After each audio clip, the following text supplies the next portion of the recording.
Dalawang high-value drug personalities ang naaresto sa magkahiwalay na implementasyon ng search warrant sa Barangay Imbargo, Osami City nitong May 25, 2026. Pinangunahan ng Osami City Police Station sa pamumuno ni Police Major Agustin Arazo, katuwang ang 2nd PMFC MUK PPO, PDEA, PDEO at 1002nd RMFB-10 ang serye ng operasyon laban sa mga target na drug personalities.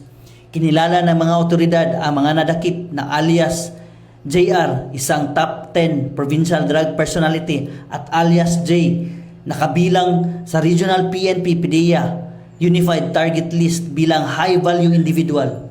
Sa implementasyon ng search warrant na inilabas ng Regional Trial Court Branch 35 Osami City, nakumpiska mula sa mga sospek ang mahigit na 10 grams ng hinihinalang shabu na may kabuang tinatayang halaga na halos 68,000 pesos. Na-recover din sa operasyon laban kay alias JR ang isang caliber 45 magazine, 7 bala at iba pang firearm paraphernalia.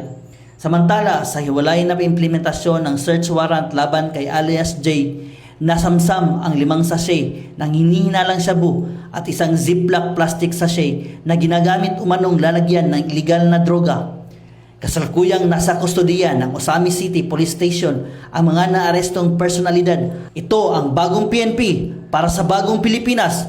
Serbisyong mabilis, tapat at nararamdaman. Mula dito sa PRO 10 Misamis Occidental Police Provincial Office, ako ang inyong Police News Network Correspondent, Police Corporal Riwel Gildayo, alagad ng batas, tagataguyod ng Balitang Pulis.